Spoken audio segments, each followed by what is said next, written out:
Conflicto entre Armenia y Azerbaiyán por el Alto Karabaj o Nagorno-Karabaj. Conflicto entre Azerbaiyán y Armenia por el Nagorno-Karabaj. Para comprender ese conflicto necesitamos conocer antecedentes, historia, actores involucrados y coyuntura actual. Con esta información nos permite realizar posibles escenarios a futuro. Es un territorio reconocido oficialmente por la Organización de Naciones Unidas como parte de Azerbaiyán. Su nombre proviene del ruso persa. Nagorno significa tierras altas, mientras que en turco-persa Karabaj se traduce a jardín negro. Está situado en la región del Cáucaso Sur, a 270 kilómetros al oeste de la capital de Azerbaiyán, Bakú. Antecedentes del conflicto. Es un conflicto con una larga trayectoria y pertenece a un mosaico étnico que cobra una inextricable complejidad al pasar de los años. En el siglo V después de Cristo, forma parte del reino de Armenia antes su desintegración. En el siglo XVIII surge la invasión musulmana del emirato del mismo nombre y es anexada al imperio persa con varios territorios del Cáucaso meridional. En 1813 se da el fin del Tratado de Gulistán y se integra oficialmente al imperio ruso. El Tratado de Gulistán es un tratado de paz celebrado entre Rusia imperial y persa. En 1822, el Kanato de Karabaj es disuelto y queda administrado, pero a la misma vez desvinculado de la provincia de Armenia. En 1905 se dan los primeros choques entre armenios y azeri, bajo el contexto del primer intento de la Revolución Rusa. En 1918 a 1920 se produce la independencia del Imperio Ruso, de Armenia y Azerbaiyán. En 1923, el Nagorno-Karabaj es autónomo y se genera población armenia dentro del gobierno azeri. En 1980 se produce la Glasnost y aumentan las tensiones entre el centro de poder azeri y la población karabají. En 1987 a 1989 surgen las demandas nacionalistas de armenios en torno a la devolución de los territorios de Armenia y manifestaciones contrarias de azeri. En 1991, el 82% de la población inscrita vota por la independencia del Alto Karabaj. En 1994, la guerra se detiene y se firma un alto al fuego armamentístico. Entre los años 1905, 1918 y 1991 a 1994 se desarrollan tres grandes guerras entre armenios y azeri. El fin de la Guerra Fría no trae paz al Cáucaso Sur, ya que queda bajo el dominio del control soviético, y ven nacer nuevas repúblicas y con ellos llegan viejos conflictos que duran más de 20 años entre Armenia y Azerbaiyán. Se han enfrentado por el control de la región por el Alto Karabaj. Entre los actores involucrados en el conflicto, en un primer grupo tenemos a Armenia, Azerbaiyán y el Alto Karabaj. Ambos actores del Alto Karabaj han desempeñado un papel desigual, ya que los líderes armenios del enclave son una parte más en las negociaciones, mientras la comunidad azerbaiyana es representada por la delegación de Azerbaiyán. El segundo grupo está conformado por estados vecinos, como lo son la Federación Rusa, Turquía e Irán. Los rusos jamás han abandonado la región conquistada en el siglo XIX. Los objetivos de la federación son la preservación de la dominación económica, el afianzamiento de una zona de influencia que ponga freno a la expansión de otras potencias regionales, hacer frente a eventuales amenazas exteriores y proteger los derechos de los rusos residentes en los países que conforman la Comisión de Estados Independientes. Turquía apoya a Azerbaiyán porque son musulmanes. Además, Turquía y Armenia no se llevan bien.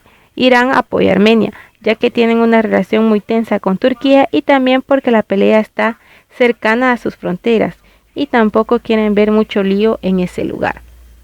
El tercer grupo lo conforman dos grandes subgrupos. El primero de carácter gubernamental que reúne estados lejanos al Cáucaso, pero tienen intereses económicos en la región, como lo es Estados Unidos, Reino Unido, Francia, Alemania, Japón y China, y a las organizaciones internacionales presentes en el conflicto, ya sea para su gestión, como lo es las Naciones Unidas, la Organización para la Seguridad y Cooperación en Europa, el Consejo de Europa o por intereses económicos. El segundo subgrupo está compuesto por las empresas transnacionales que disputan la extracción y comercialización de las riquezas de la región. La postura de la ONU se ve muy confusa en este conflicto, porque entre otras cosas hay dos principios de la ONU que están muy contrapuestos en esta cuestión. El primero de ellos es el derecho a la integridad territorial, ya que los límites de los estados son soberanos y por lo tanto no es tan fácil decir hasta acá quedó todo, nos separamos. En el abordaje de la temática tenemos que la problemática es de carácter territorial, teniendo dimensiones internacionales e internas, como lo es que Armenia apoya a Karabaj y Azerbaiyán, de quien Karabaj se ha separado unilateralmente. Y en lo interno, como Karabaj, su población es en su gran mayoría armenia, estas se sienten identificadas con esta república. Desde 1988 hasta 1994, el conflicto militar ha continuado, siendo entre el 92 y 93 donde se dio la mayor intensidad de los ataques por ambas partes. Ante la desintegración de la URSS, se dan una serie de declaraciones de independencia por parte de sus miembros. Es así que el 2 de septiembre de 1991, el Parlamento de Nagorno-Karabaj proclama su independencia y en el 93 se realiza un referéndum que se basa en la autodeterminación de los pueblos, el cual no tuvo mayor eco en la sociedad internacional. En 1994 se da el Protocolo de Bishkek, en el cual se firma un alto al fuego entre las partes por iniciativa del gobierno ruso. Actualmente sigue en vigor, pero algunos autores lo consideran como alto al fuego no oficial, y por esa razón es que el gobierno de Azerbaiyán fundamenta que el conflicto aún no está resuelto. En la mesa de negociaciones del grupo de Minsk, los azeríes reclaman la devolución de los territorios fuera de Karabaj y rechazan cualquier proyecto sobre la posibilidad de la autodeterminación de los pobladores de Karabaj. Y los armenios deben lograr que los territorios ocupados sean canjeados, a lo sumo por partes importantes del Najicheván o su continua oposición, en la medida que la entrega de una parte del mismo desequilibraría la posición estratégica de Karabaj. La crisis de abril es un enfrentamiento entre Armenia y Azerbaiyán de los más recientes. Se produce en el año de 2016 y se dan disparos en la zona de Martuni por parte de la artillería azerí. Bakú acusa a Armenia de lanzar un ataque en la mañana del 2 de abril contra sus posiciones en el norte. Moscú logra intervenir el 5 de abril. Gracias a esta negociación, Bakú y Yerevan alcanzan un acuerdo de alto al fuego. Hasta la fecha se hacen mutuas acusaciones y violaciones del acuerdo desde 1994. En 2019, el 27 y el 28 de julio, la Fuerza Armada de Azerbaiyán lleva a cabo la participación de francotiradores en la parte nororiental de la frontera estatal de Armenia. Azerbaiyán asegura que Armenia es la que provoca los choques bélicos. No se sabe con exactitud quién es que provoca los choques, ya que desde sus inicios del combate se culpan mutuamente. Propuestas para darle solución al conflicto de Nagorno-Karabaj. La primera propuesta es el proyecto por el MERI. En 1992, el estadounidense Paul Gowley, secretario de Estado, presenta un proyecto por el MERI, el cual consistía en el intercambio de territorio entre Armenia y Azerbaiyán. Proyecto en el cual Armenia otorgaría Zangezur, incluido el MERI, ubicado en el sur de Armenia, a cambio de Najicheván. Si el proyecto se concretaba, el gran ganador sería Azerbaiyán, ya que podría unirse a Turquía, por lo cual Armenia no aceptó. La siguiente propuesta es del grupo Minsk, presentada en el año de 1997, en el cual Armenia da su consentimiento, pero Azerbaiyán no. Además de llegarse a concretar el proyecto, Karabaj sería una república independiente, gobernada tanto por Armenia y Azerbaiyán. Tendría sus propias fuerzas de seguridad y judiciales, en la cual el gobierno azerí y sus fuerzas militares no podrían intervenir. Los habitantes del Karabaj podían transitar libremente con pasaportes expedidos de su propia identidad.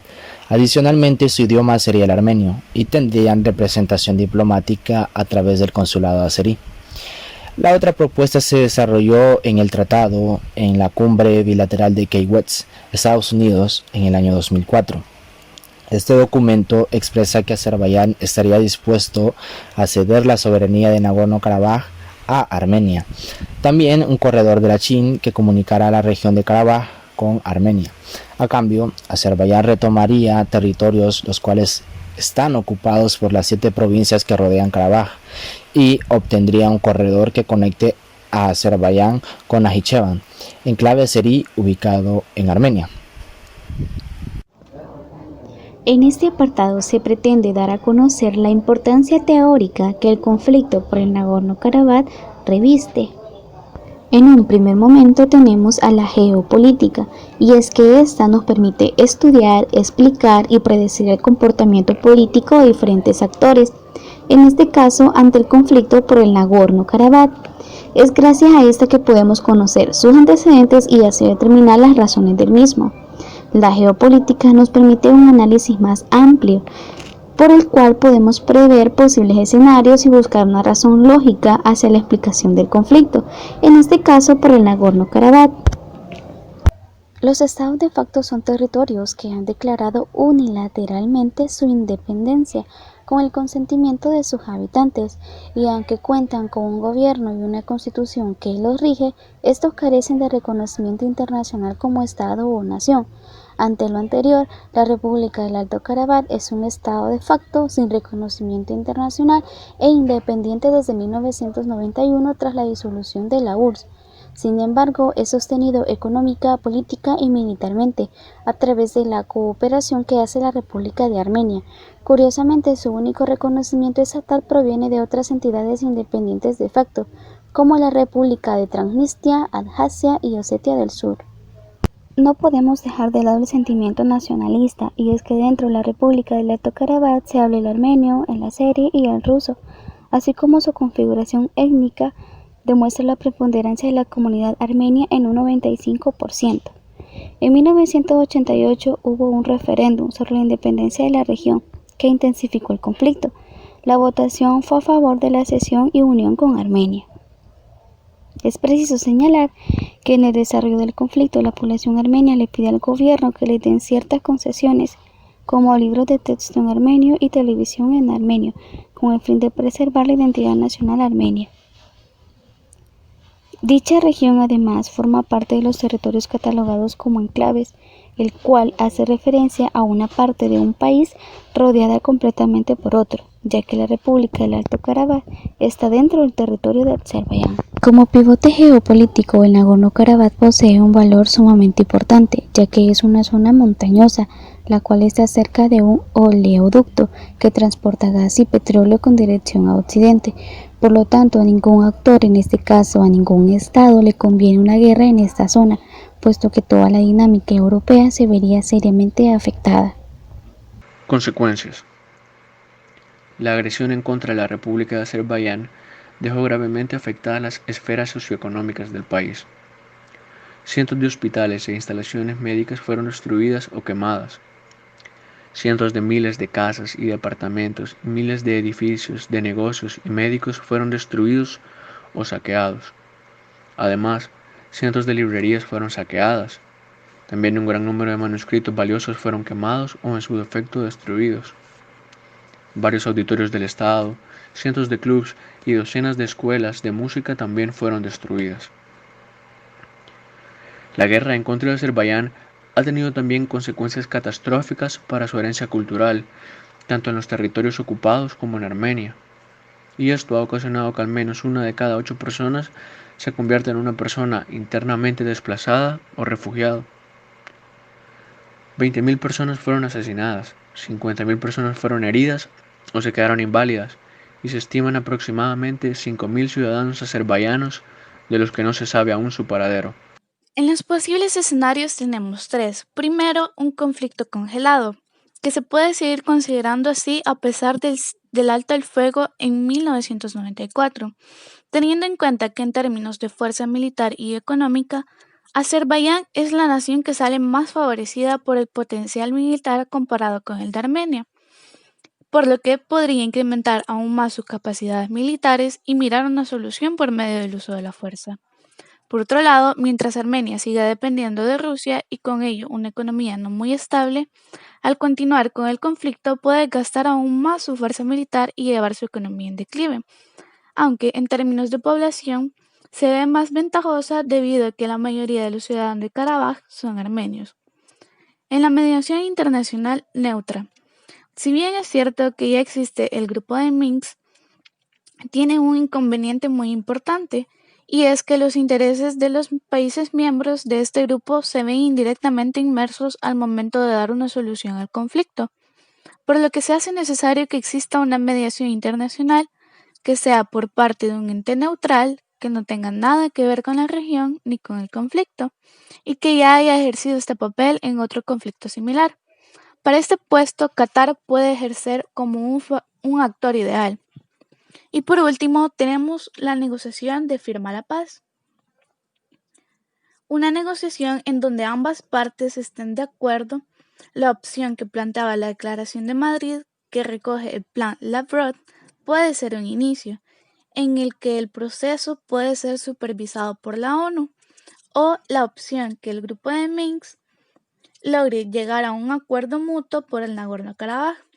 Para ambos casos, es imprescindible que se preparen a las sociedades armenias y azeríes, incluyendo al territorio de Karabaj, para que acepten los acuerdos finales y que en un futuro no puedan volver a tomar las armas. Además de esto, se deberían de crear incentivos para la cooperación como proyectos comunes. En conclusión, el conflicto del Nagorno-Karabaj tiene raíces antiguas y se puede precisar que hasta tiempos actuales esta no ha tenido ninguna solución favorable. Es considerado un conflicto congelado, ya que Azerbaiyán y Armenia ven a otros conflictos más importantes que este. Este territorio cuenta con todos los elementos para considerarse independiente. Sin embargo, por los intereses de los mismos, que también puede llamarse como un pivote geopolítico, es considerado un estado de facto, sin reconocimiento internacional. A raíz del conflicto, se puede señalar que los intereses de Estado pueden tener respeto a su territorio, ya que el 95% del territorio del Alto Karabaj es armenio, y lo que ellos pelean en contra de Azerbaiyán, ya que el Alto Karabaj está en territorio Azerbaiyán, ellos pelean por su identidad nacional. Es preciso reconocer que la posición de la ONU ante el Nagorno-Karabaj se queda corto, puesto que no reconoce al Alto Karabaj como Estado independiente y no vela por la población que está dentro del territorio.